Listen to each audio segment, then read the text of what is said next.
Hello mga mamis! Sobrang sulit nga sa family namin ang freezer meals. Kaya na nakikita nyo, lahat yan naluto ko within 7 hours of 2 consecutive days. So ulam na namin yan for 4 weeks. 3 adult kami, tapos 1 bata. Nag-try ako ng silicone molds before, pero pangit kasi yung nabili kong quality. And honestly, namamahalan ako dun sa mga freezer molds na nakikita nyo sa Shopee or Lazada, yung worth 400 to 300 pesos. But I found a wiser solution na nag-work for us. Sa case kasi namin, 1 box is equivalent to 1 serving, 1 person. Kaya mas nag-work sa amin to kasi madalas hindi kami sabay-sabay kumakain sa bahay. And mas mura siya kesa sa nabibiling silicone molds.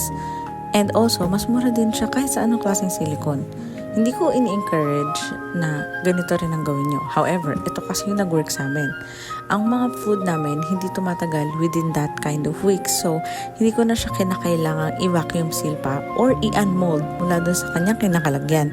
Usually, pagkakainin na namin, kukuha na lang kami and then lalagay namin sa bowl tapos didiretso namin sa microwave. I-mention ko lang din po na yung mga ganitong klaseng plastic is yung nabibiling lagay ng tiramisu or like dessert, kaya hindi sila pwedeng i-microwave. We really just use it to portion our food and to store them on freezer at para tansya rin namin kung ilang serving yung nagagawa and kung gaano kadami yung sobrang nag-work to sa amin to the point na hindi namin kailangan maglabas ng malaking pera para mag-start ng freezer meals. Napakalaking alwan din kasi pwede kami magkaibang ulam kahit sabay kami nakain. So, yun lang. Salamat!